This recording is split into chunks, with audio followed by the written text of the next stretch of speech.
Hi there, I'm Chef Lauren Smith, and this is Comfort Food with a Conscience, where we show you how to cook some of your favorite comfort food recipes, but in such a way that they support health and sustainability.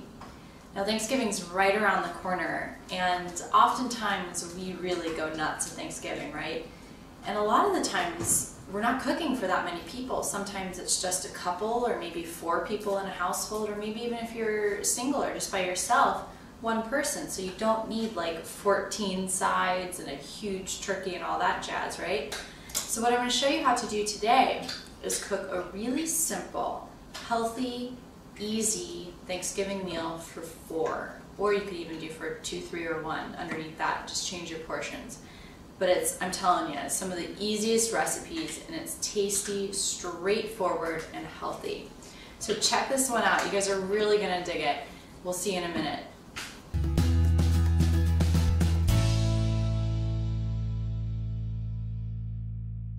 So to get started on your Thanksgiving feast, you're going to want to start with the turkey, right? It's going to take the longest amount of time to cook. And what I have here is an organic free-range turkey breast. So it's both sides of the breast, and it's been rolled up in a roast, and my butcher did that for me. Just ask him, it's really easy to do. This way you're not dealing with bones, you don't have to deal with a whole turkey, and it's just totally easy. So we're just going to do it very, very, very simple. Herbs, salt and pepper, sear it, and then we're good. So I have a nice large pan going on a medium-high heat. I'm going to add a little bit of olive oil to the pan. And then same thing for the turkey. We're just going to dress it in a little bit of olive oil. Then we're going to do fresh cracked pepper. So plentiful salt. This is a good quality Himalayan. I'm going to use my turkey hand and flip and salt the other side, and then pepper again.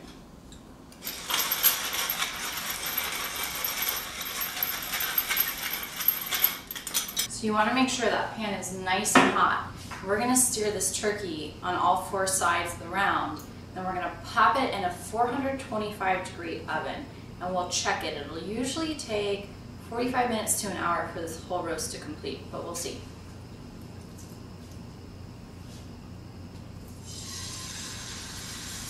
So once you put your turkey down on a hot pan, you want to give it about 2 minutes per side. So 2, 4, 6, 8 minutes total just to sear it. Because we want that beautiful golden brown seared color before we put it into the oven to roast.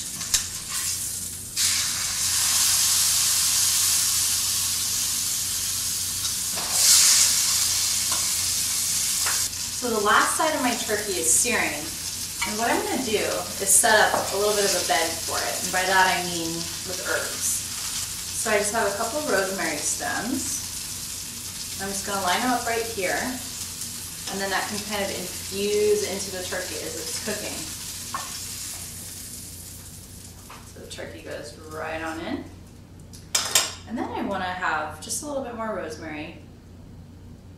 So I'm going to take the netting and kind of weave this rosemary right on into it.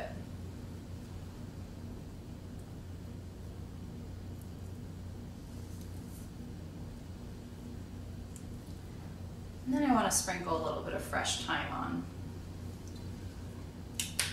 So you can kind of tear it. This is totally rustic, easy style cooking. But again, it's just so that the herb infuses into the bird. Now as this roasts, these herbs are going to get dry and crackly, and you're going to want to remove them before you serve it. But you'll see that it imparts beautiful flavor. Okay, so there's our herbs. So like I said, I have a 425-degree oven going, and we're just going to pop this in and keep monitoring it. About 30 minutes, we'll check the temp and see if it's good to go.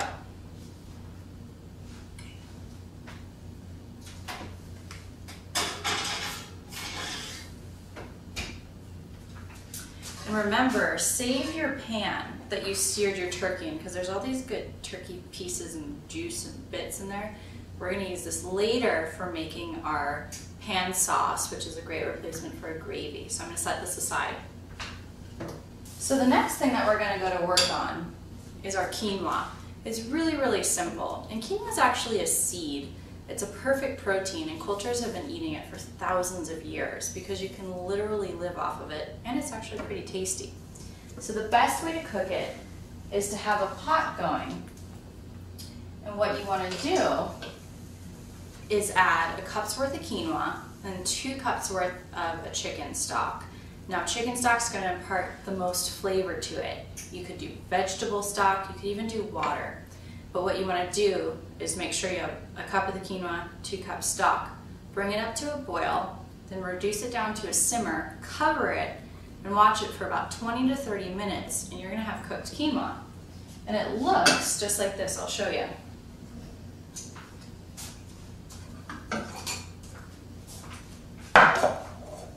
It gets nice and fluffy, and these grains I call them hula hoops. They kind of open up and you get these little rings, and it's just a really beautiful grain, and it has so much flavor when you cook it with chicken stock.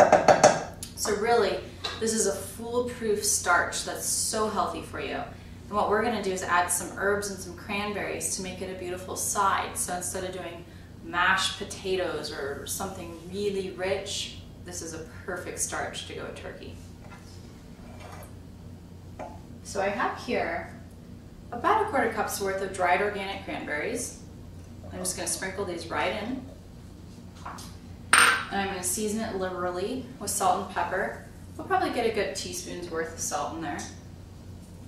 It's a grain, so it's going to absorb up salt really easy, right? And then let's do some pepper.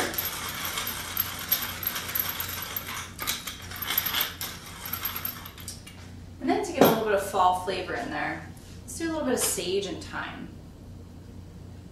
So thyme, you can kind of just take the stem and start pulling leaves off.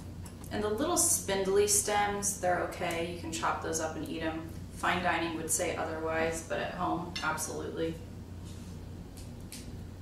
Let's get about 1/2 teaspoon's worth of thyme.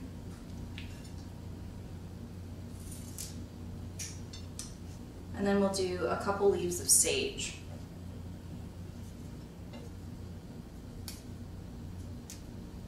Okay. So we'll give the thyme a little rough chop.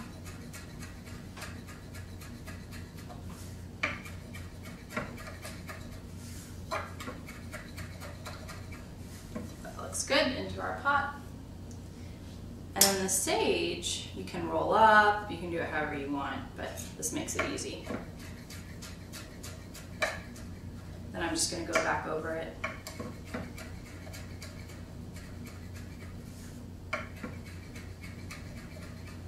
Okay. Let's mix this up.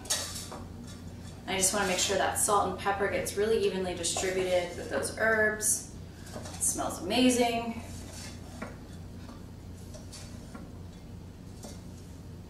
Okay, there it is. Beautiful quinoa.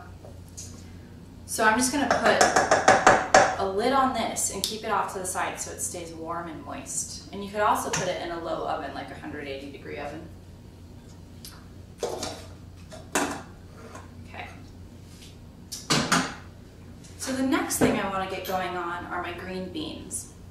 Again, a really simple recipe. In green beans, you do not have to mess with them to make them taste amazing. And they're really healthy for you. So it's like, why douse them in butter and heavy sauces? We're just going to celebrate the organic, high-quality vegetable itself. So what I'm going to do is pop it into a pot of boiling water that's been heavily salted. There's a couple tablespoons of salt in there. It's like really intense. You can see we're at a rolling boil, and I just have my green beans ready to go. So we're going to boil them just for about a minute. It doesn't take that long for them to get bright green, to soften up and be delicious. And we're going to strain them right away.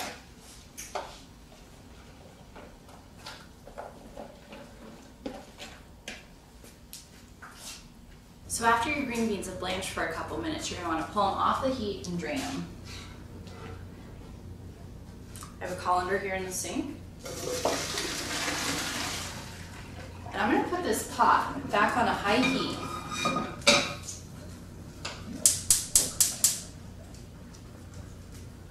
And to that, I'm going to add about a cup's worth of chicken stock. And what I want to do is reduce it down by almost 3/4 so that we have this nice, rich, thick chicken stock to toss our green beans with later.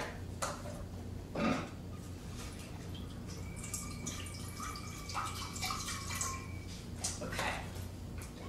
And while that's reducing, I'm going to work on the almonds to top the green beans off with. So what I have here is a little pan of almonds, and they're sliced, nice, good quality almonds. Thin, thin, thin is the trick. That's what makes them toast really quickly. This is about a 1/4 cup to 1/2 cup's worth, just your preference on how much you like on your green beans. So I'm going to leave them on the heat and just keep shaking them so that they keep distributing. And I want this toasty, nutty aroma to really arise from them, and they get golden brown and it becomes a beautiful topping for your green beans. Way easier than spending 30 minutes to an hour doing caramelized onions and all that kind of stuff. And healthier for you than that was the Campbell's one with the tomato or the mushroom canned soup and the onions and all that kind of fried stuff. Ugh, this is so much better and easier. So we're going to do just a pinch of salt just to season those, a little bit of pepper, and then to that another little pinch of paprika. It adds a little color, a little flavor, a little smokiness. It's pretty beautiful. And I'm just going to keep shaking these so they can toast. So my chicken stock is going and reducing. These are toasting. All we have is our bird cooking. We'll make a quick gravy, and hello, it's time for Thanksgiving. So I finished toasting my almonds, and that stock I was reducing for my beans is totally done. So I'm just going to put my beans in some kind of serving dish. And then I'm going to top it off with that good reduced chicken stock.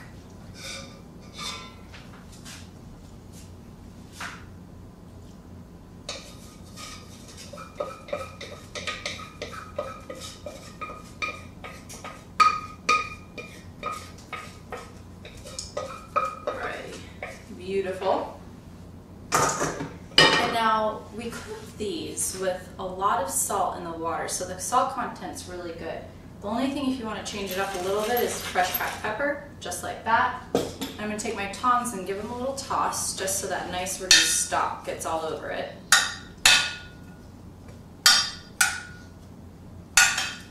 Beautiful. I'll make a pretty pile on my platter.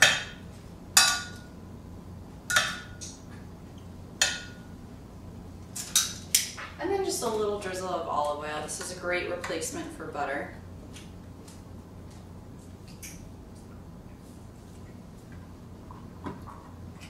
And then I'm going to top it off with those gorgeous almonds. So here they are, and this is that color I was talking about, that nutty golden brown beautifulness.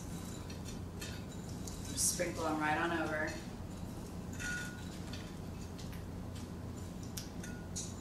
And I'm going to save some extra to snack on while I'm cooking. So I'll just cover this with tin foil, but poke some holes in it so that it stays warm, but it doesn't overcook the green beans, and we'll just set it aside while everything's coming together. So while I'm finishing up my dinner, my turkey has about 10-15 more minutes left in the oven. I want to throw its dessert together really quickly. And this is a fun, simple recipe for a play on a pumpkin. We'll call it a quote-unquote mousse. And all it is organic pureed pumpkin, a little bit of coconut milk, and we'll sweeten it with some agave nectar, add some pumpkin spice into it, and we just put it into a handy-dandy vessel for whipping. It's just what you'll see fresh whipped cream made out of. And it uses a CO2 cartridge to get the air in there to make fluffy, whipped, beautiful things. So if you don't have one of these, you don't have to use it. You could serve it like a flat mousse and just chill it in your glasses that you're going to serve it with for about an hour. And it's just as tasty, just as kind of fun to serve it out of this. But it literally takes minutes, and it's fun, delicious, healthy, and easy. So I'm going to add a full can of that organic pumpkin puree I was talking about, right on into a big bowl. And just use a spatula to try to get as much of it out as you can. And make sure you rinse your cans out so you can throw them in the recycling later. We'll go right in with our can of coconut milk. Again, make sure you get everything.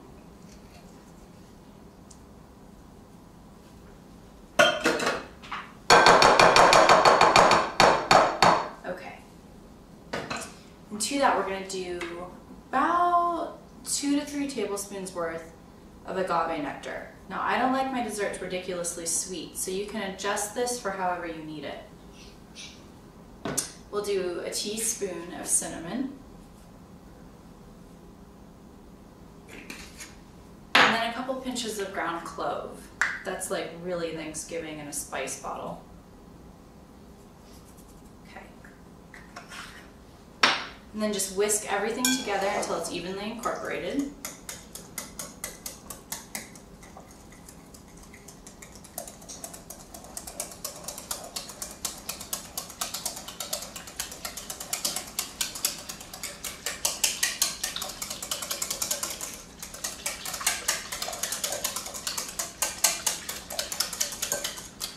So that's nice and mixed, and you'll see it's really liquidy. Now if you were doing this without the whipped cream maker, you would just pour it straight into your cups and pop it in the freezer for about an hour. And it would be this frozen, delicious, velvety kind of pumpkin mousse, right? But I'm going to pour it into our little canister here. And I'll do it over the sink just in case.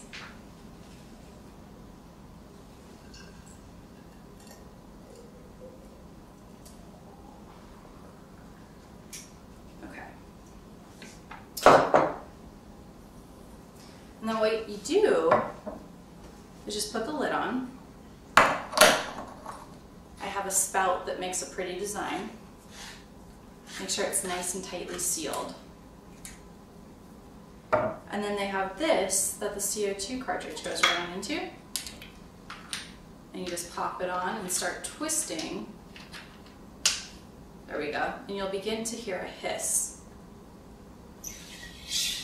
There it is, that's the CO2 going into it. So I'm going to give it a nice shake. So once you get the first part out with the heavy pressure, it'll come out kind of liquidy and then it'll start fluffing up. Just keep shaking it. It's kind of what happens when it's homemade. And then just gently go into your cups and just give it a couple squirts at a time if it stops. Isn't that kind of fun how it turns into this fluffy mousse like in front of your eyes? Beautiful. There's one.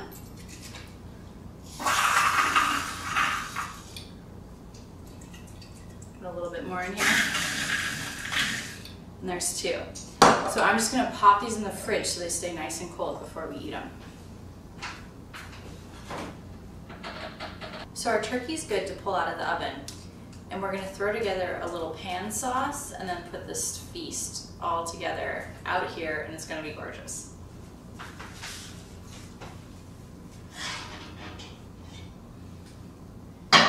Look at that. So I'm just going to set my turkey aside on my cutting board so I can carve it later, but also so that it can rest. And you'll see, like I was talking about, this rosemary literally turned into a burnt stick, but it's going to have that beautiful flavor. Then I'm going to take the pan that it was roasting in and pour all of the good juices into the pan that I seared it in originally. Remember I said save the pan because it has all the good stuff in it? That's what I was talking about. And look at all that beautiful juice that comes out of that turkey naturally. I'm going to make sure I get every drop. Okay, get rid of this. And I'm going to bring this up to a medium heat.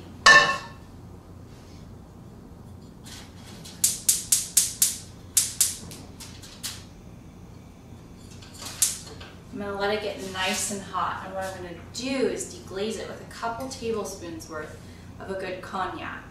We'll let that reduce down, add a little bit of stock, and let that reduce even more, and we're going to have this amazing pan sauce.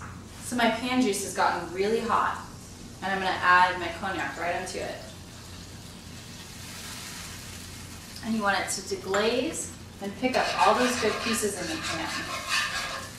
And I'm going to bring this back up to a high heat. We're gonna let it boil away and reduce. And to that, I'm gonna add about another half a cup of chicken stock.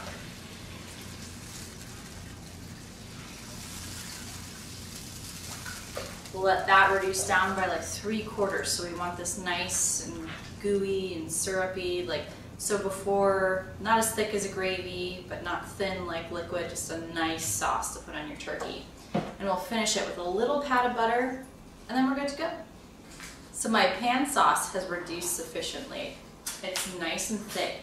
So I'm gonna add a couple pats of butter, and I'm just gonna swirl it around in the pan. Now I've taken it off the heat, but the sauce is of course still quite hot.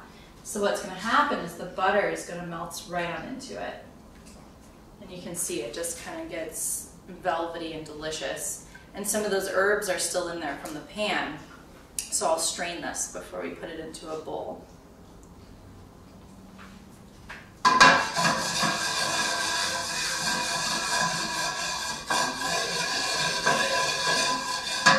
One little whisk. I'll hit it once with some salt and pepper.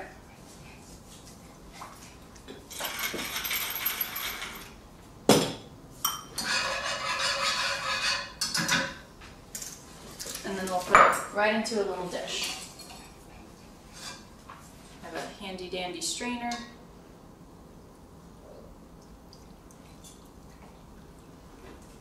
I want turkey so bad right now. Okay.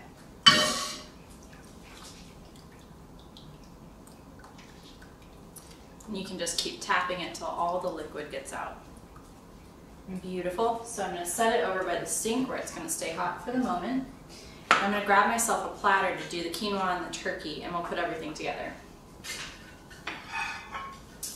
So a nice little platter. I'll grab my quinoa that's been staying warm. I'm just going to nicely plate it on here. We'll make a bed for our turkey, we'll call it that.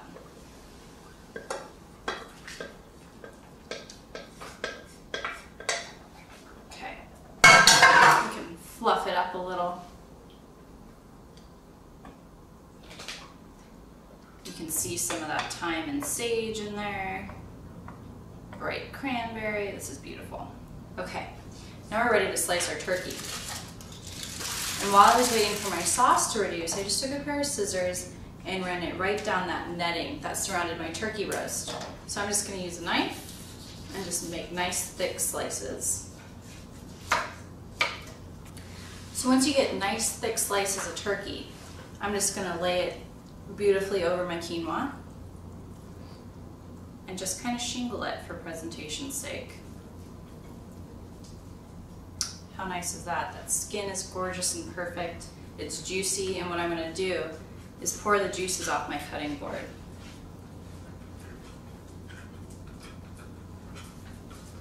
And then we also have our gravy. And I'm just going to give it a nice spoon on top and then set the rest aside so people can use it for the rest of their dinner. This just adds some sexiness to it, I think.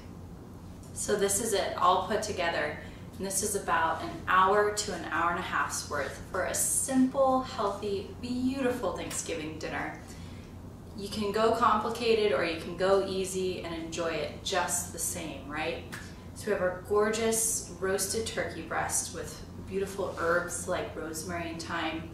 Underneath that, the fresh quinoa with dried cranberries and some thyme and sage. A nice natural pan jus made from the turkey drippings. Our green beans with toasted almonds. And then our beautiful pumpkin mousse. And I just topped them with a couple little fresh cranberries just for looks.